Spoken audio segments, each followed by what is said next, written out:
한국전력이 전북을 지나는 고압 송전선로를 잇따라 추진하면서 주민들의 반발이 확산하고 있습니다. 초대형 송전탑이 산과들 그리고 마을과 농경지를 가로지르면 재산권과 건강권이 위협받고 환경 파괴도 불가피하기 때문입니다.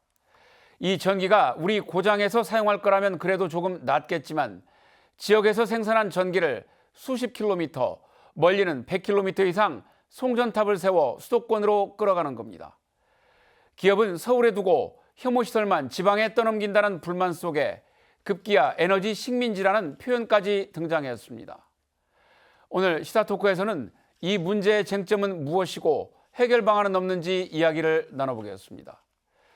화면 왼쪽부터 전북 환경운동연합 이정현 공동대표, 전북특별자치도의회 김성수 의원, 한국환경연구원 이재혁 연구위원, 완주군 송전탑 백지화 추진위원회 박성래 위원장 네 분과 함께합니다. 네, 어서 오십시오. 네, 안녕하십니까. 네, 그럼 먼저 오늘 토론 주제와 관련해 준비된 영상 먼저 보시고 본격적으로 말씀을 나눠보겠습니다.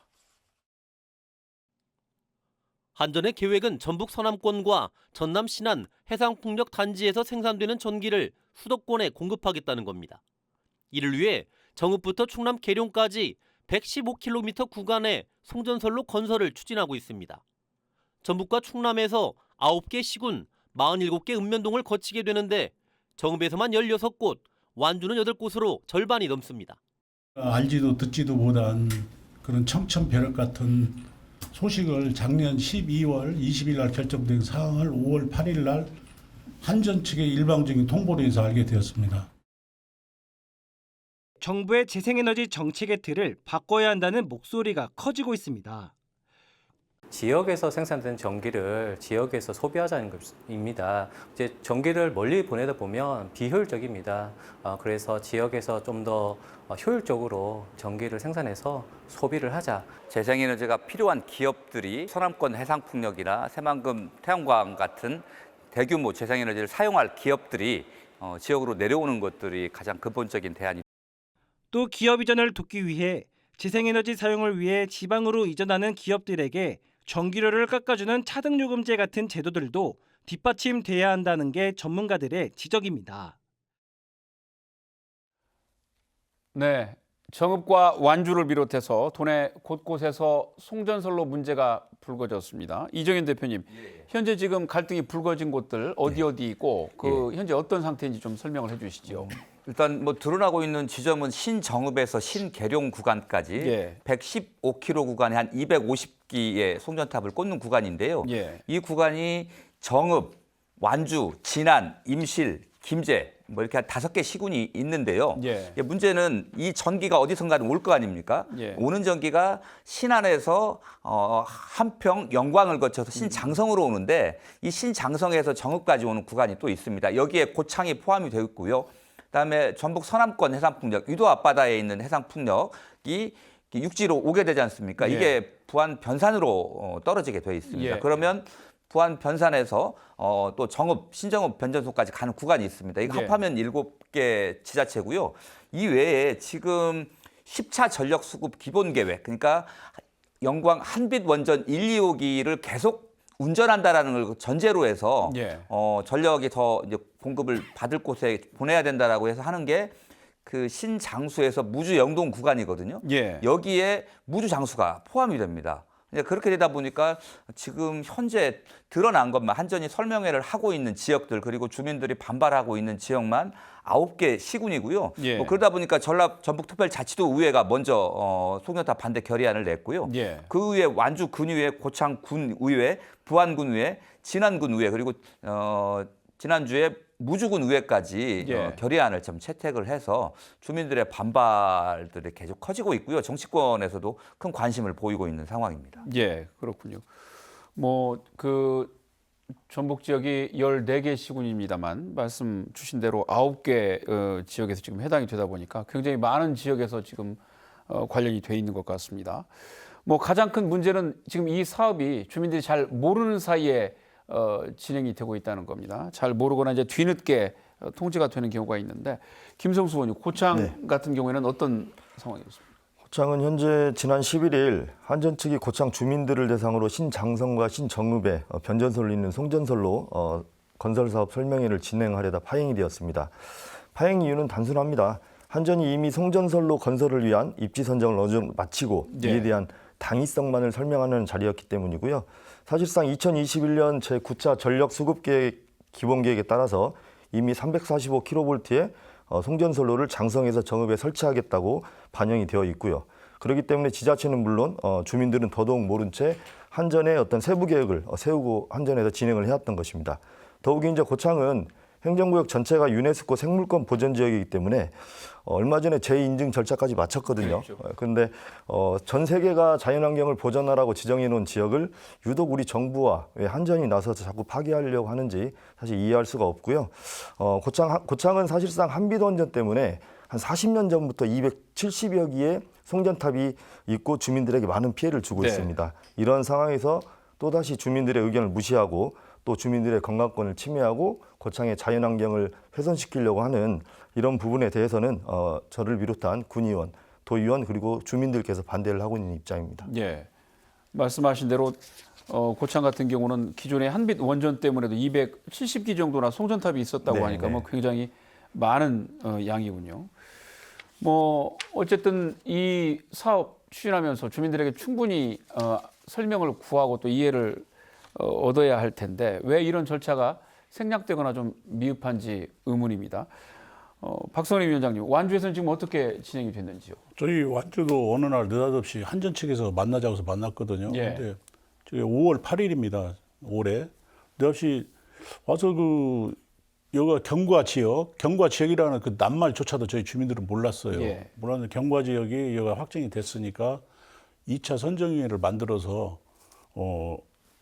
고압선 지나갈 자리를 주민들이 결정을 하라는 거예요. 근데 저희는 그 뜻을 처음에 몰랐습니다. 전기에 대해서 지식도 없었고 이게 무슨 날벼락이냐 우리는 이제 그렇게 생각을 하고 수습하다 보니 우리 주민들도 몰리 2023년도에 주민 대표를 뽑아가지고 가서 1차 선정위원회를 합법적으로 한전 측에서는 했다는 겁니다. 그래서 그럼 그 부분을 그 당시에 바로 우리 주민들하고 소통을 해서 알려줘야 되는 거 아니냐라고 저희가 이 얘기를 했거든요. 근데 합법적으로 했다. 그러니까 무조건 합법적으로만 이 얘기를 내밀고 계속해서 주민들에게 2차 선정위를 만들어서 빨리 철탑 자리를 만들어라는 거예요. 아니면은 법이 한전 측에서 강제적으로 할 수 있다는 겁니다. 그래서 저희는 그것을 절대로 불어 못하고 저희는 몰랐고 아무것도 몰랐어요. 주민들은 솔직히 얘기가 뭐 전기에 대해서 뭘 알겠습니까? 근데 그럼에도 불구하고 갑자기 날벼락식으로 와가지고 철탑 세울 자리를 우리 주민들 보고 정하라고 그러면 우리 주민들이 어떻게 되겠습니까? 힘센 동네가 힘 작은 동네로 철탑을 몰아낼 수밖에 없어요.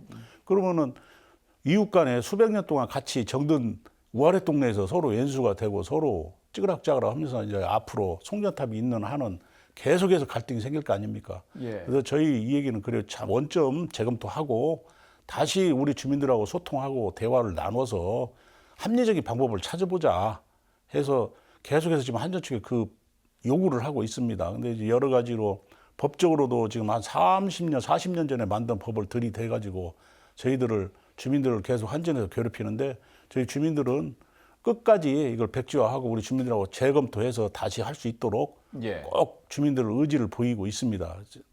용납할 수 없고요. 알겠습니다. 이재혁 연구위원님, 이게 지금 우리 전북 지역의 일만이 아니라 다른 시도에서도 이런 유사한 일들이 좀 있다죠. 어디가 이런 데들이 있고 또 그로 인해서 어떤 문제들이 발생하고 있는지 좀 소개를 해주시죠. 예, 이 송전선로 문제는 전북만의 문제가 아닙니다. 대표적으로 강원도에 보면은 동해안 신갑형 송전선로가 아직 계속 분쟁으로 있어서 늦춰지고 있습니다. 한 5년 정도 늦춰졌는데 앞으로 언제까지 더 늦춰질지 모릅니다. 그리고 또 아래 전남의 경우에도 장은영 위원께서 여기 영광으로 가는 송전선로를 전면 백지화해야 된다고 주장하고 계십니다. 이렇게 전국에서 많은 문제가 있는데요. 가장 큰 이유 중에 하나가 이게 직선으로 가는 합리적인 노선, 이렇게 누가 봐도 이해가 되는 노선들이라면 문제가 없겠는데 이 노선들이 많이 이렇게 좀 경유를 하게 됩니다. 이제 한전의 입장에서는 어떤 지역은 이렇게 법제상, 규칙상 빠져야 되기 때문에 그런 것들을 다 피해가다 보면은 이런 노선이 됐다고 하는데 그런 정보가 충분히 전달이 되지 않았고 또한 빠져야 하는 지역에 대한 것들도 사실 재검토가 필요로 됩니다. 생태 자연도 1등급은 지금 송전선로가 갈 수 없는 지역으로 되어 있기도 한데 그런 것들은 우리나라의 10%가 생태 자연도 1등급인데 다 안 가게 하면은 송전선로 놓을 수 있는 부분이 없기 때문에 네. 통합적인 제도의 재검토가 필요합니다. 그리고 이렇게 늦어짐으로 인해서 사업자들도 많이 불편을 겪고 있습니다. 발전 사업자들도 이제 충분한 에너지를 생산을 해도 발전을 할 수가 송전선로를 통해 보낼 수가 없죠. 그리고 그에 따른 손해를 발전사가 소송을 통해서 한전한테 소송을 제기하고 있는 상황입니다. 네, 뭐 주민들도 뭐 당연히 제일 1차적으로 큰 어려움과 고통이 있겠습니다만은 발전사나 뭐 그 나머지 또 예정된 시기에 따라서 전기를 공급받아야 될 기업들도 굉장히 또 문제가 생길 수 있겠군요. 어쨌든 그런 만큼 또 이제 사업이 투명하고 정보가 공개가 된 상태에서 이제 진행이 돼야 한다는 필요성이 있는데 최근에 지금 그 고창에서 이 관련해서 주민들 설명회가 열렸습니다. 그런데 이제 20분 만에 참석자들이 이제 자리를 떠서 파행으로 끝나고 말았습니다. 사업을 반대하는 분들의 우려는 무엇이고 또 이에 대한 한전의 입장은 어떤지 궁금합니다. 저희가 당초 이제 이 자리에 한전 관계자분들에게도 좀 나와 주십사 요청을 했는데 내부 검토 끝에 아마 뭐 부담스럽다는 이유로 출연을 고사했다는 점을 말씀을 드립니다. 이와 관련해서 이정희 대표님 좀 말씀을 해주시죠. 일단 우리 지역 문제를 좀 중심으로 좀 보면 아까 위원장님 말씀하신 대로 그 입지선정위원회가 23년 8월에 출범했거든요. 예. 그리고 12월 22일인가 이제 결정을 하는데 이게 그 구성이 된 지 넉 달, 그리고 회의는 5번 했고요. 예. 그리고 그 회의 내용들이 뭐 위원장 선출하고 뭐 하고 나서 저는 굉장히 그 토론과 또 전문가들의 자문과 이런 것들을 통해서 어떤 의사결정이 이루어진 줄 알았는데 그냥 선호도 투표인 거예요. 설문지에 체크 하면서 어디 빠지고 한 결과가 이제 이렇게 나와버린 거니까 입지선정위원회에 참여하셨던 분들도 자기는 지역을 지키려고 지역의 이익을 위해서 대표로 생각하고 나갔는데 결과가 이렇게 나와서 굉장히 당황스러웠다 이렇게 얘기를 하고 있는데요. 더 큰 문제는 뭐냐면 이런 갈등 사안일수록 모두가 합의해서 만장일치로 채택을 하더라도 누군가는 또 문제 제기를 할 수 있는 사안인데 이게 3분의 2 찬성도 아니고 거의 과반수 찬성으로 의사결정이 이루어졌다는 겁니다. 예를 들면 충남 논산과 금산 같은 경우는 18대 19, 완주하고 진안 같은 경우도 뭐 18대 26 이런 차이로 거의 찬반이 그 비등비등한 상황에서 의사결정이 내려졌다라고 보면 이런 부분들은 오히려 이제 갈등을 더 키울 수 있을 거다라고 하는 부분들인 거고요. 두 번째는 한전이 예를 들면 신정읍과 신계룡을 이미 시점과 종점을 짜가지고 왔잖아요. 이게 다시 말하면 시점과 종점이 짜져 있다는 건 갈 길이 뻔하다라는 거예요. 이미 시점과 종점을 찍어놓는 것들은 한전의 어떤 구상 속에서 이렇게 갈 수밖에 없는 구도라는 겁니다. 그래서인지 뭐 결론이 난 장기를 두는 거나 마찬가지 아니냐 이런 불만들도 있었고요. 또 한 가지 이제 가장 뭐 환경적인 측면들, 경관적인 측면들, 그다음에 전자파 우려들 측면들도 있긴 합니다만 농민들에게 남아있는 건 땅밖에 없는 거잖아요. 근데 이 땅의 가치들이 이제 크게 하락할 수밖에 없다. 그리고 이 사례들은 충남 사례 보면 한국토지공법학회에서 조사한 내용을 보면 실제로 충남 지역의 송전선로로 인한 지가 하락을 한 400억 정도로 보고 있고요. 특히 이제 이 표본 조사를 해보니까 76만 5천 볼트짜리 이 송전탑이 지나가는 곳에 선화지의 토지 이 감가율이 평균 37%로 좀 떨어진다라는 것 내용들이 나와 있습니다. 그러니까 이런 내용들이 이미 정보를 통해서 알려져 있고 인터넷을 검색해 보면 변호사협회에서 이런 것들을 상담하라고 권고하는 내용들까지 있을 정도다 보니까 이런 지가 하락 문제라든지 전자파 문제라든지 경관훼손이라든지 이런 부분들에서 크게 반발할 수밖에 없는 거죠. 예, 위원장님. 그렇습니다. 저희는 이제 송전선로로 인해서 아까 우리 위원장님께서 대표님께 말씀드렸다시피 지가 하락도 지가 하락이지만 그 다른 예를 보면은 유튜브나 이런 걸 들어가 보면은 그 가축들이 유산을 빨리 해요. 또 젊은 사람들도 어깨가 아프고 비가 올라오고 그러면은요, 어깨도 아프고 피부병도 생기고 그게 그런 과정을 겪어서 한 10여 년 되면은 암들이 상당히 많이 발생을 합니다. 또 지금 현재 지금 송전탑 지나가면 외부 사람들이 지금 시내가 저희 완주 같은 게 가깝기 때문에 전원주택을 많이 선호한 분들이 많이 있어요. 그분들도 지금 일절 집을 짓다가도 중단된 상태입니다. 이 집가 하락뿐만 아니고 환경 파괴 등 가축 또 농사 짓는데도 상당한 지장이 많습니다. 그리고 예. 형광등을 그 유튜브에 보면 형광등을 들고 고압선 밑에 이렇게 지나가면은 불이 들어와요. 근데 한전 측에서는 과학적으로 입증된 게 없다는데 왜 고압선 밑에 가면 형광등이 불이 들어옵니까? 그건 우리 상식적으로 유튜브에 들어가면 다 나와 있습니다. 그게. 근데도 불구하고 한전 측에서 자꾸 과학적인 근거가 없다 뭐 이렇게 말을 하는데 과학적인 근거는 그것은 그분들 일방적인 주장이고 저희가 봤을 때는 한전 그 비가 오고 습기가 찬 날은요 한전 그 고압선이 지나가는 데 보면 애기 울음소리 같이 뭉 하고 소리가 나요. 예. 그게 뭡니까? 그게 전기가 그만큼 세게 흐르니까 소리가 나는 거 아니겠습니까? 저희는 상식이 잘 전개돼 상식은 모르겠지만 피해가 온다는 것은 저희 주민들이 몸소 느끼고 많은 사례가 뭐 찾아보면 뭐 어마어마하게 많습니다. 그럼에도 불구하고 한전 측에서는 과학적 근거가 없다. 과학적 근거가 없으면 우리가 찾겠습니다. 우리가 찾는 방법도 많이 있습니다. 아까 말씀드렸잖아요. 형광등 들고 밑에 고압선 밑에 가면은 전자파가 흐르기 때문에 형광등에 불이 들어와요. 그럼 그건 어떻게 설명을 할 겁니까? 그건 다른 데서는 불이 안 들어오는데. 그리고 고압선 지나가는 그 지역에 몇백 미터 안에 있는 축사나 이런 게 소나 염소, 돼지가 유산이 많이 돼요. 그리고 한 10년 정도 지나면은 사람들의 암 발생 환자가 다른 고압선 지나가는 자리에 그 위에 동네가 안 지나간 자리하고 비교를 해보면요. 거의 한 5배 차이가 납니다. 그럼 이런 것은 과학적 근거가 없다고 그러면은 이거 실질적으로 검증된 사례가 아닙니까? 이런 부분은. 그럼에도 불구하고 한전 측에서는 뭐 아무런 과학적 근거가 없다, 합법적이다 이런 식으로 저희 주민들을 무조건 법 앞세워가지고 그러는데 예. 저희들은 앞으로 절대로 용납할 수가 없고 또 만약에 그분들이 정한다면 저희하고 대화를 나누자는 거예요. 예, 우리 예. 입지선정위원 누군가도 몰라요. 저희는. 알겠습니다. 예.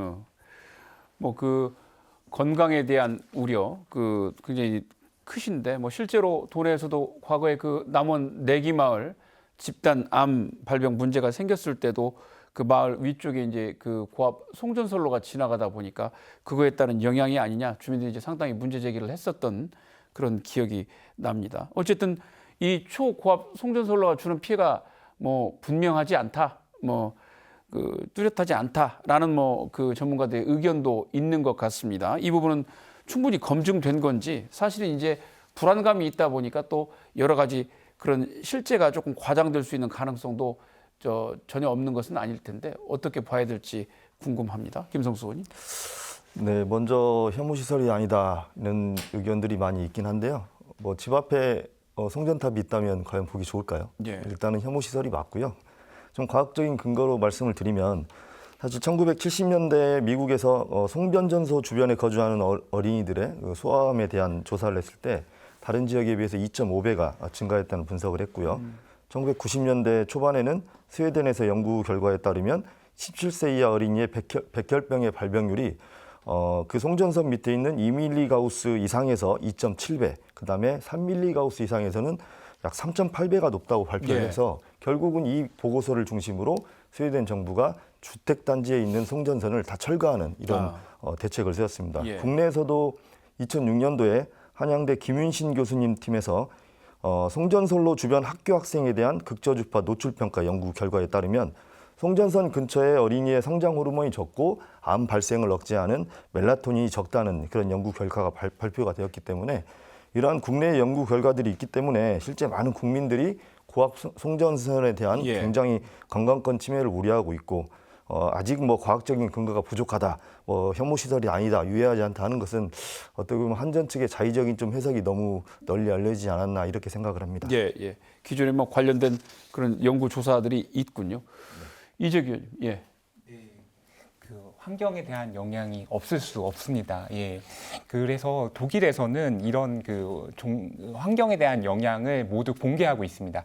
그런데 조금 잘 봐야 될 것이 그 전력망, 송전망도 종류가 한 가지만 있는 게 아닙니다. AC가 있고 DC가 있고 또 최근에 나온 HVDC 그 직류의 방식도 있습니다.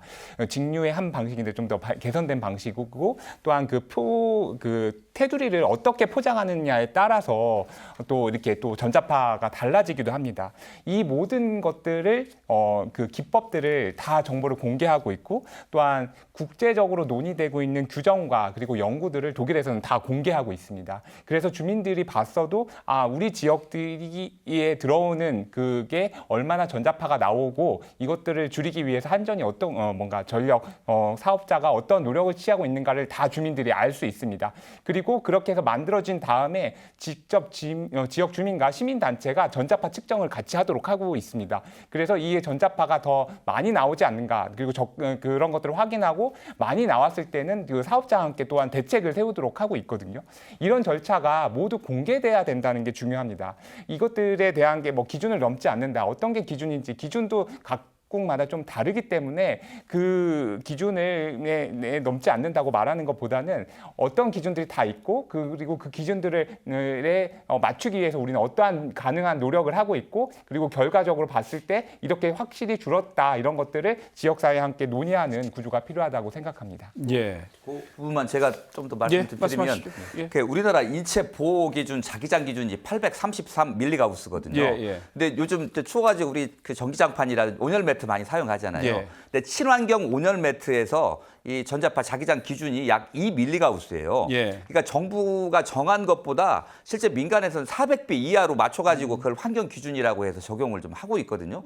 그게 현실인 거고 또 우리 주변에 전자파 측정기를 의외로 많이 가지고 계십니다. 그러니까 우리 대부분의 국민들은 전자파가 위험하고 내 스스로 내가 지켜야 되겠다라고 알고 있거든요. 근데 그런 위험성에 대해서 안전하다고만 얘기할 게 아니고 정부가 신뢰를 줘야 되고 더 관리 기준을 더 낮출 필요가 있다라는 판단입니다. WHO에서도 그러니까 그 낮은 수치의 어떤 자기장이라고 하더라도 예를 들면 뭐 3에서 한 4mHz 정도의 낮은 수준이라도 이게 장기적이고 지속적으로 노출되는 여부에 따라서 달라지는 겁니다. 그러니까 잠깐씩 사용하는 것들 전자 제품들이 있는 거고 아니면 송전탑이 한번 세워지면 그 아래서 농사 짓는 사람은 뭐 하루에도 몇 시간씩 노출이 되는 거고 거기에 생활하는 특히 어린이나 나이 드신 어르신 같은 경우는 뭐 하루에 대부분을 전자파에 노출될 수밖에 없지 않습니까? 이런 그 누적 강도라든지 이런 부분들이 충분하게 좀 반영이 되면서 다른 대안들을 모색하면서 시민들을 설득해야 되는데 뭐 우리는 무조건 기준치만 높여놓고 기준치 이내라고 얘기하는 것 자체가 저는 뭐 국민들을 굉장히 무시하는 사례라고 생각을 합니다. 예, 그렇군요. 이 대표님, 우리가 지금 이 송전탑 문제가 기본적으로 제기된 것이 이제 전남북에 신재생 에너지 단지가 좀 많고 이것들이 이제 관련된 그 전력이 남다 보니까 이것을 수도권으로 보내기 위해서 노선을 지금 설치하는 것이다라고 지금 이렇게 설명을 하고 있지 않습니까? 수도권, 전북, 그 밖에 지역들 에너지 자금률 얼마나 되는지요? 일단 원전과 석탄 화력 발전소들이 있는 지역들, 예를 들면 뭐 충남이라든지 그다음에 뭐 여기 전남도 포함이 되고요. 그다음에 강원도의 석탄 화력 발전소 이런 데들은 이제 전력 자립률이 뭐 200%가 훨씬 넘는 지역인데요. 우리 전북 지역은 현재 전력 자립률이 한 1, 2% 정도 되고 있습니다. 아직 저희가 쓸 수 있는 전기가 부족한 상태고요. 그리고 이제 그 수도권 같은 경우는 이제 워낙 전력 소모율이 많고 수요가 많다 보니까 실제 전력 자급률이 한 10% 정도 됩니다. 그래서 이제 소위 해안가에 있는 원전에 있는 전기, 이제 석탄화력에 있던 전기들이 주로 이제 수도권으로 송전탑을 통해서 이어져 가고 있는데요. 이런 부분들을 좀 어떻게 하면 좀 최소화할까라고 하는 부분들이 재생에너지인데 이 재생에너지의 비율이 전라북도가 상당히 높습니다. 진짜 현재 지금 전라북도 전체 에너지 사용량 중에서 73%가 태양광을 통해서 지금 얻어지고 있고요. 양수발전까지 포함하면 82% 정도거든요. 그러니까 다시 말하면 전북은 지금 같은 추세로 조금만 더 노력을 하면 소위 말하는 그 재생에너지로 전라북도 전체가 사용할 수 있는 전력량을 충당을 할 수 있는 거거든요. 근데 이런 상황인데 사실 현재 우리가 쓸 전기도 부족한데 서남권에 있는 해상풍력 전기를 우리 지역을 관통해서 수도권으로 올려보낸다라고 하는 부분들에 대해서 대단히 좀 우리 주민들이 받아들이기 어려울 정도라고 보시면 될 것 같고요. 뭐 현재 대안으로 얘기되고 있는 지중화율 같은 경우도 이제 전북이 10% 혁신도시 만들어지고 하면서 조금 올라가긴 했거든요. 근데 이제 전국적으로 놓고 보면 실제로 발전소가 있는 지역들이 외진 지역들이잖아요. 이런 지역들의 지중화율이 또 상대적으로 낮습니다. 이런 측면에서 보면 그러니까 사용하는 곳과 사용하지 않는 곳, 발전소가 있는 곳과 없는 곳의 차이도 있지만 송전선로가 지나가는 곳들이 대부분 그러니까 땅값이 싸거나 아니면 예. 이제 농민들이 대부분 거주하고 자신들의 정치적 대표성들이 좀 약한 지역들을 이렇게 송전탑이 가고 있는 거 아닌가라는 문제들에서 차별과 소외 의식을 또 주민들이 많이 느끼고 계십니다. 예. 뭐 합리적인 의심을 해보자면 한전 입장에서 볼 때 사업의 용이성이 이제 그런 지역들이 훨씬 수월할 테니까요. 예. 뭐 이제 이러다 보니까 왜 전북이냐, 왜 우리 지역이냐라고 하는 볼멘 소리가 당연히 나오고 있는 것 같습니다. 이재혁 연구위원님, 우리나라 그 송전솔로 지역 선정 어떻게 되고 있고 관련 법안 뭐 어떤 문제가 있는지 궁금합니다. 예, 우리나라 그 전력망 관련된 가장 상위법은 전기사업법입니다. 이 사업법에서는 전력수급 기본계획과 장기 송변전 설비 계획을 짜도록 되어 있는데요. 전력수급 기본계획은 전국적으로 이제 놓고 우리가 재생에너지, 뭐 해상풍력, 그리고 뭐 원전 에너지 믹스 이런 것들을 어떻게 하자 이런 것들이 이제 전력수급 기본계획이고, 그 아래에서 이제 구체적인 이제 시점과 종점이 나오는 게 장비 송변전 설비 계획입니다. 근데 전력 그 수급 계획의 주체는 산업부로 이제 정부로 명시가 되어 있는데, 장기 송변전 설비 계획의 주체가 법에 정확히 나와 있지 않습니다. 그러다 보니까 우리나라는 그냥 관례상으로 한전이 담당하고 있죠. 근데 한전은 사업자입니다. 사업자가 이것을 관리 감독하는 기획하는 기관이 되어 있는 겁니다. 사업자는 저렴한 값에 빨리 하면 좋죠. 물론 공공기관이긴 하지만 이윤을 내야 됩니다. 근데 이제 이런 절차가 있다 보니까 한전 내에서는 빨리 사업성을 위해서는 빨리 하게 되다 보니까 그럴 수밖에 없는 뭔가 내부 규칙들이 보입니다. 그 한전 내규의 장비 송변전 설비 계획 관련된 내용들을 보면은 지역의 광역지자체에 의견을 공문에 보내서 30일 이내에 의견이 없는 경우 이 협의 완료된 것으로 본다 이렇게 되더라고요. 예. 그래서 작년에 그 전북도청을 찾아뵙고 이런 공문이 왔을 텐데 확인해 보셨냐 그러니까는 담당 공무원은 이걸 모르더라고요. 그리고 그 공문에도 많은 정보가 있는 게 아니라 뭐 의견이 있으면 달라 정도니까 이거를 대응할 수가 없었습니다. 그리고 맨 마지막에 이제 실시 설계 단계에서 해당되는 법률이 전원개발촉진법입니다. 그 전기 관련된 시설들을 전국에 빨리 놓기 위해서 박정희 대통령 시절에 만들어진 법입니다. 빨리 놓기 위해다 보니까 주민 설명회를 개최하려고 노력만 했어도 개최한 것으로 봅니다. 무산돼도 이거는 한 것으로 봅니다.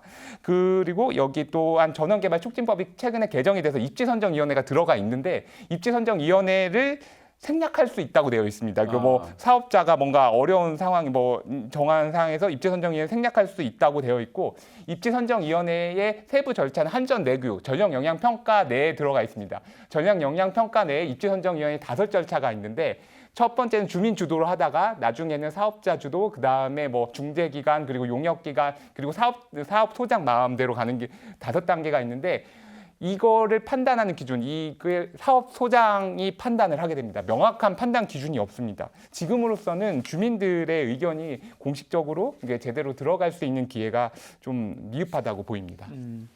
어쨌든 뭐 과거에 만들어진 법이다 보니까 그 사업자 중심으로 또 이 사업의 속도를 내기 쉬운 형태로 관련된 그 조항들이 굉장히 많이 담겨 있군요. 주민들 입장에서 당연히 시절도 바뀌고 여러 가지 인권 문제랄지 재산권 문제에 대한 의식들도 달라졌는데 지금 오늘날에 와서 볼 때는 상당히 부적합한 그런 내용들이 좀 많이 담겨 있는 것 같습니다. 지금 김성수 의원님, 우리가 이제 이런 문제를 조금 보완하거나 해결하자고 해서 분산에너지 활성화 특별법이라는 걸 지금 시행을 하고 있습니다. 그런데 이 법안의 제정 취지 당초에 무엇이었고 쟁점은 또 무엇인지 좀 소개를 해주시죠. 네, 분산에너지 활성화 특별법에서 정의하고 있는 이 분산에너지는 에너지를 사용하는 공간 지역 또는 그 인근 지역에서 공급 생산하는 에너지를 말하고 있습니다. 즉 지역에서 생산한 에너지를 그 지역에서 소비할 수 있는 환경을 조성해서 공급의 안정을 증대하고 그 지역 경제를 활성화시키는 데 있는데요. 따라서 분산에너지법의 기대 효과는 지금처럼 수도권의 에너지 수요를 위해서 지방에 발전소를 건설하는 게 아닌 지방의 발전소를 이용하기 위해서 에너지 수요 기업이 에너지 생산 지역으로 오게 해서 지역의 균형 발전을 만들어내는데 이런 데 기대 효과가 있습니다. 사실 이에 발맞춰서 우리 전북특별자치도의회에서도 분산에너지법에 따른 우리 지역만의 분산에너지 활성화 환경을 조성하기 위해서 지난 10월 선한희 도의원의 대표 발의로 전북특별자치도 분산에너지 활성화 조례가 공포가 되었습니다. 그래서 내년부터는 관련된 실태조사 그리고 연구 용역을 예정하고 있고요. 좀 제한된 어려운 환경이긴 하지만 그래도 전북특별자치도가 선제적으로 도내 분산에너지 활성화를 위해서 향후 좀 대책을 만들고 또 대응 계획을 준비할 수 있도록 기반을 좀 만들고 있습니다. 사실은. 그런데 이 지금 문제는 에너지 활성화 특별법이 그 6월부터 적용이 됐는데 아직 이제 실효를 거두지는 못하고 있는 것 같습니다. 초기라는 점을 감안해도 그 이유 어떻게 보시는지요, 이지혁 연구위원님? 예, 분산 에너지 활성화 특별법은 지역에 생산된 에너지를 지역에서 쓰는 겁니다. 그런데 지역에서 쓸 기업들이 지역으로 올 수 있는 뭔가 특례, 규제 완화, 규제 샌드박스에 대한 내용들은 사실 없습니다. 그리고 이거의 산업부 주체인 산업부에서 솔직히 이럴 권한도 갖고 있지 않습니다. 예, 해외 그 EU에서는 그 송전망, 전력망 가는 지역에 규제 샌드박스 그리고 지역 활성화 정책 그리고 기업들에 대한 그 어떻게 특혜나 그리고 지역에 맞는 그런 기업들이 어떻게 들어올 수 있는지 방안들이 같이 논의되고 있습니다. 그래서 이게 지역 활성화 그리고 그 지역 분권과 같이 이야기가 돼야 되는데 우리나라에서는 그냥 에너지만 이렇게 산업부가 담당하고 있기 때문에 실질적으로 수도권에 있는 기업들이 내려오기는 어려운 구조라고 보입니다. 이종인 대표님.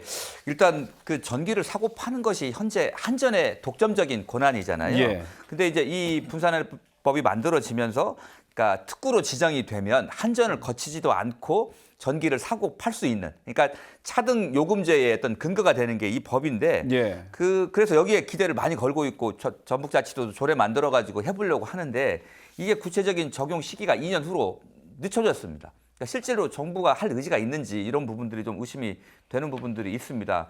어쨌든 기업이 내려올 유인 효과들을 많이 줘야 되는데 이 부분이 늦춰지면서 기업 이전에 대한 것들도 더 시기가 늦춰질 수밖에 없는 부분들이 있고요.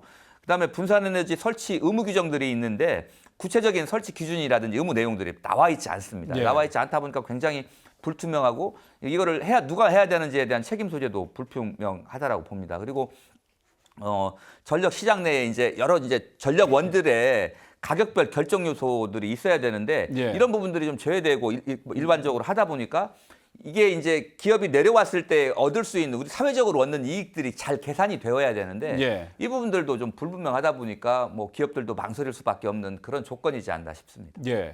뭐 두 분 말씀에 일부 조금씩 묻어나오긴 했습니다만은 우리가 이제 이 법 취지를 제대로 살리려면 전기를 보내는 게 아니라 이제 공장이 그 발전 지역으로 내려오면 되는 거니까 그만큼 이제 길게 송전탑을 세울 일이 자체가 이제 없어지거나 훨씬 작아지는 것이죠. 그런데 기업들 입장에서 볼 때는 이게 이제 현실적으로 좀 어려운 문제도 있을 것 같고 여러 가지 또 방금 언급됐습니다만 나머지 그 뒷받침하거나 보완해야 될 지원책들은 아직 구체적으로 마련이 안 돼 있다 이런 부분도 있는데 어떤 부분 이제라도 이제 이런 사회적 갈등 요소를 원천 차단하려면 하나하나 또 보완해 나가는 작업들이 필요할 텐데 어떤 고민들 필요하다고 보세요?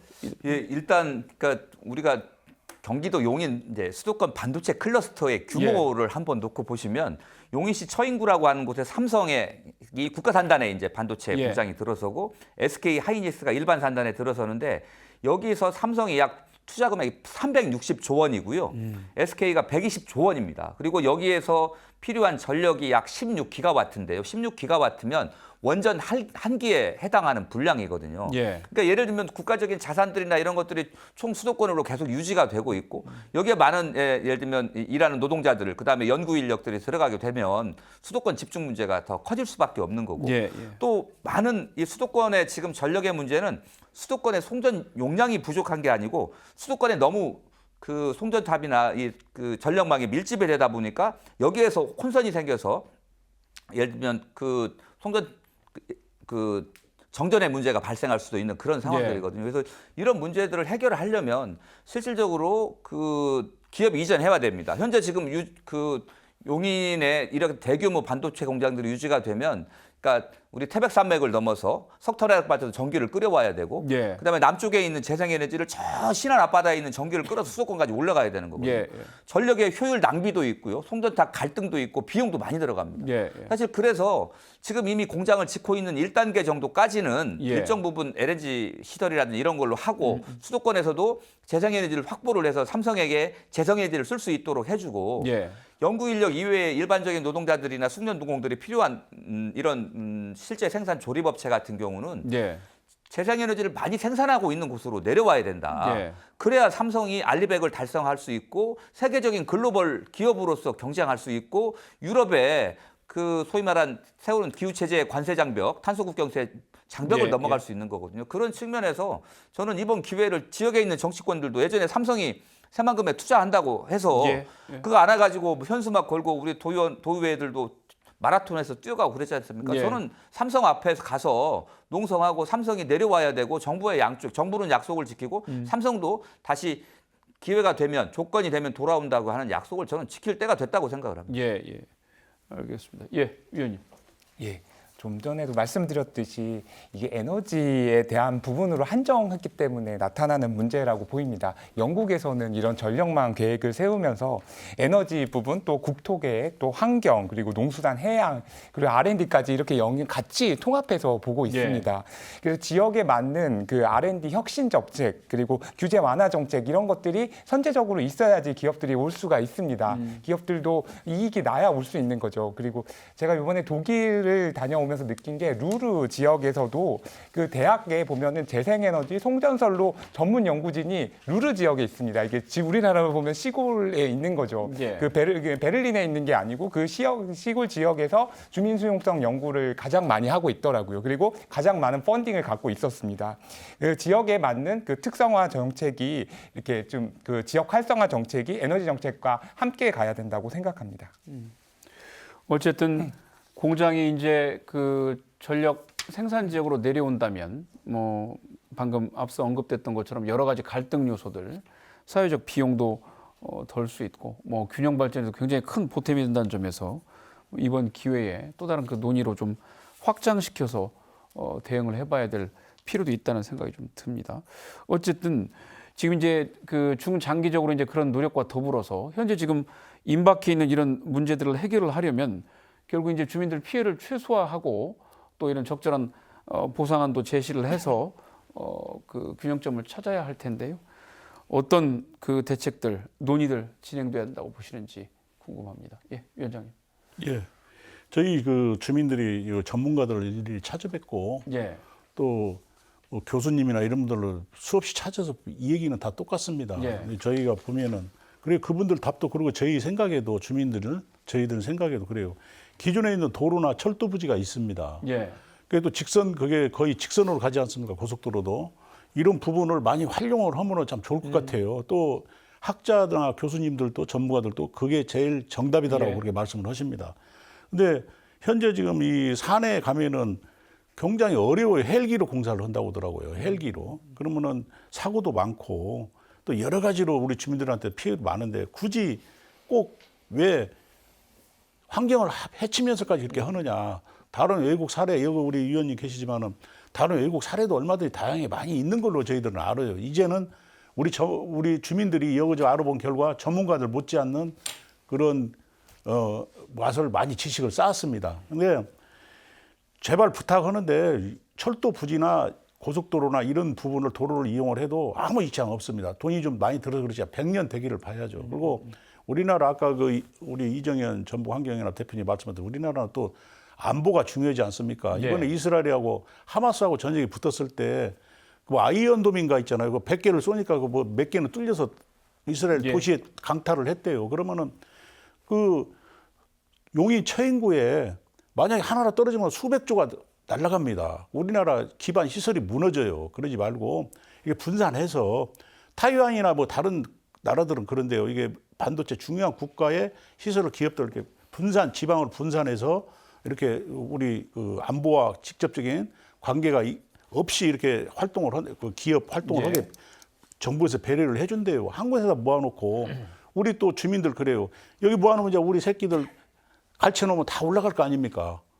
우리 전라북도는 이제 완전히 이제 폐허가 돼요. 소멸도라고 그러더라고. 소멸도. 대한민국에서 1차 소멸도가 우리 전라북도랍니다. 근데 자, 이것까지 전기 끌어가지. 그러면은 전라북도는 결국에는 없어지라는 겁니까? 같이 살자는 거예요. 전라북도도 대한민국이고 같이 똑같이 수도권만 살 게 아니고 우리 전라북도도 같이 유니언하면서 같이 살자는 겁니다. 송전설로 문제가 아닙니다, 지금. 알겠습니다. 김성수 의원님. 네, 이제 충분한 보상에 대해서 말씀을 하셨는데요. 한 가지 예를 들면 제가 사실은 아이가 넷입니다. 네, 막내가 5살인데요. 저녁에 한참 놀고 있는 애를 억지로 가서 재우면 울다가 잠이 듭니다. 하지만 달래서 자야 될 시간이라는 걸 설득을 하고 서로 의견을 공감하고 자면 아침에 일어날 때 굉장히 기분이 좋거든요. 그 말은 왜 드리냐면 사실 보상을 마련을 할 때는 경제적 보상보다는 사실 심리적 충분성도 저는 좀 충족을 해야 된다 이렇게 생각을 하고 그냥 보상안을 통해서 송전탑이 건설이 되니 주민들을 보상으로 해결하려고 하는 것은 오랜 시간 터전을 잡고 살아온 그 주민들을 떠미는 것밖에 안 된다. 저는 이렇게 생각하고 있고요. 물론 2014년에 송변전설비 주변에 있는 지원해가는 법률 일명 송주법이라고 그러죠. 이 송주법이 시행이 돼서 보상을 하고 있지만 이것으로 보상이 갈등을 해결한다는 이런 위험한 접근은 좀 위험하다고 생각을 합니다.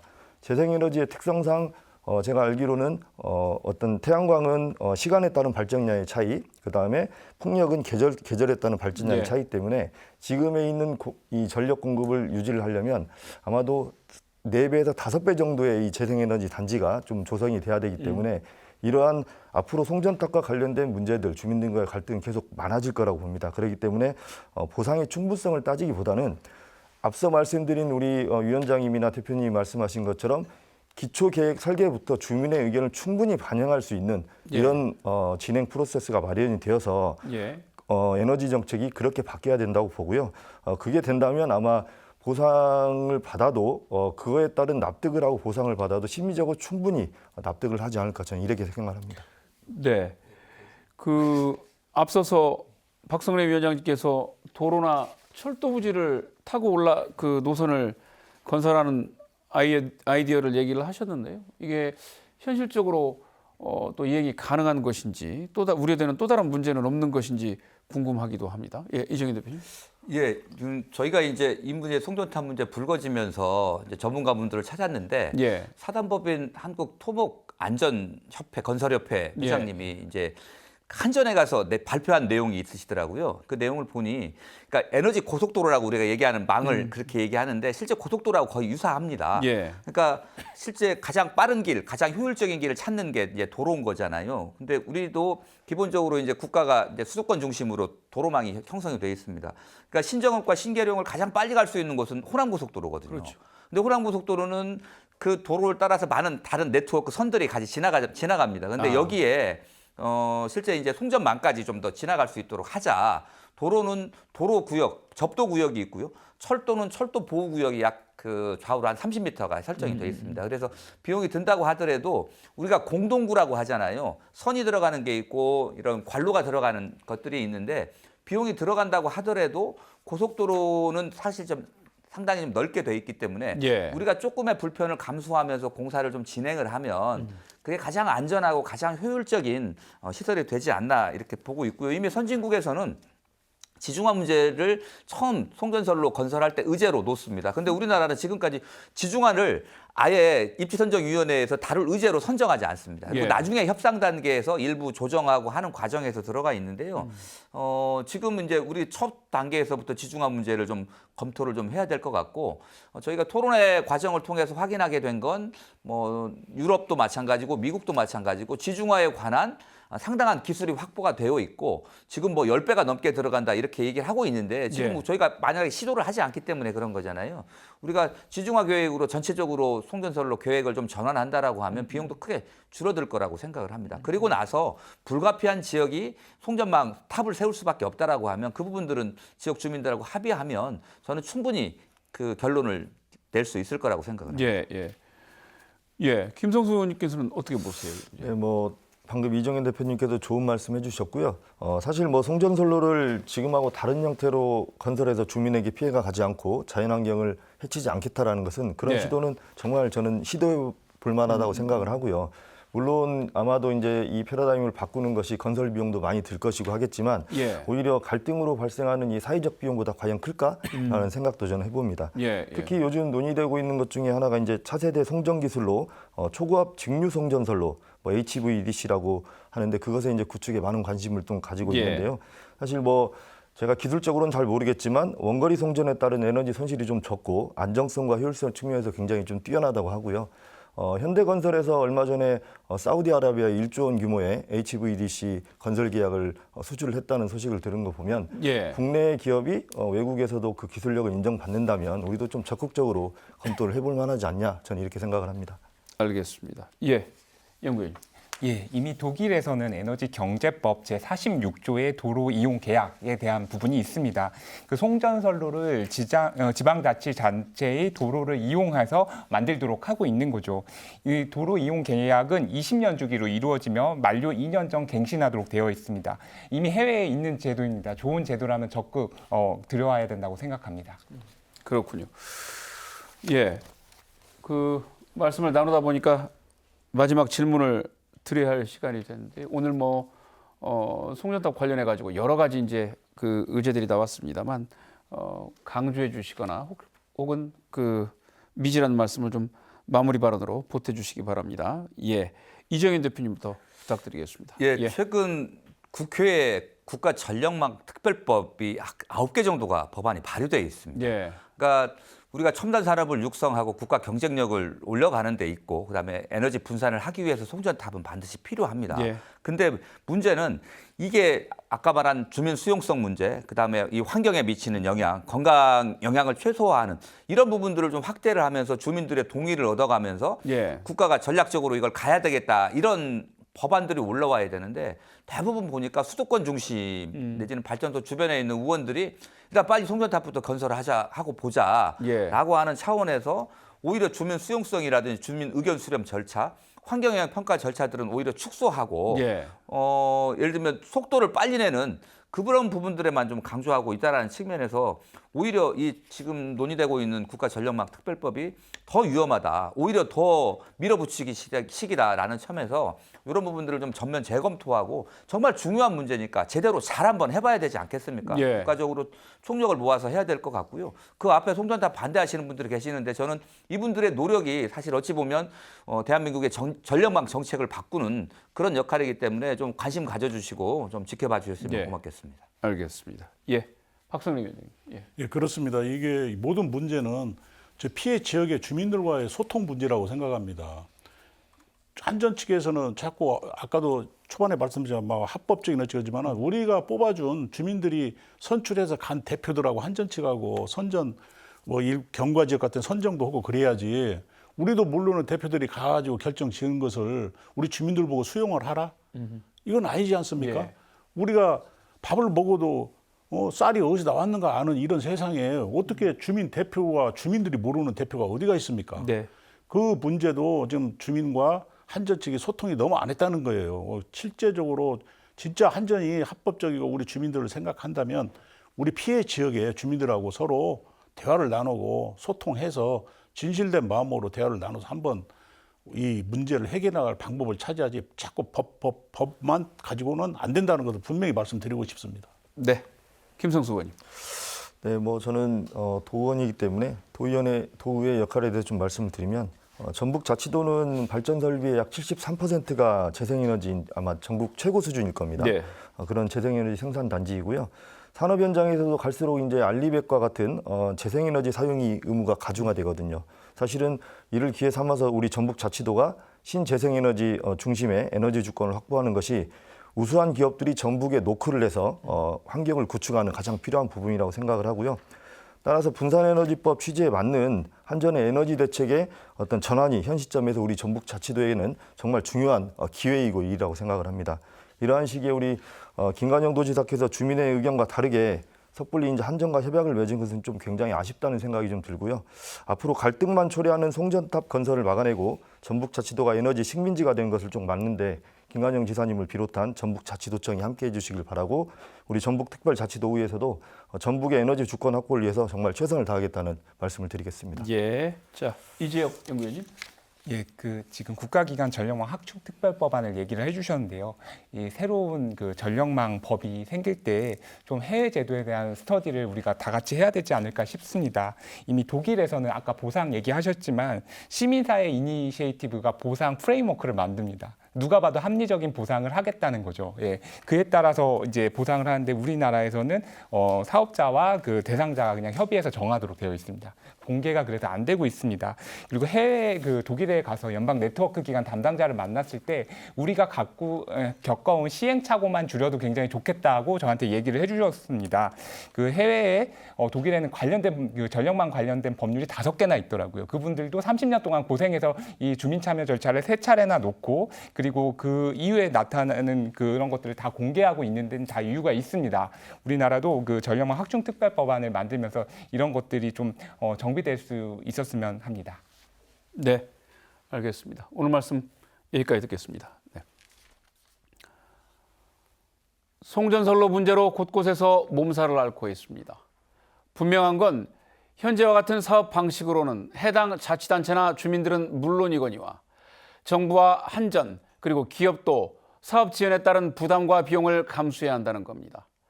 무엇보다 정책의 투명성을 높여야 합니다. 이참에 전력 공급의 틀을 바꿔야 한다는 지적도 되새겨볼 일입니다. 오늘 순서 여기서 마칩니다. 함께해 주신 여러분 고맙습니다.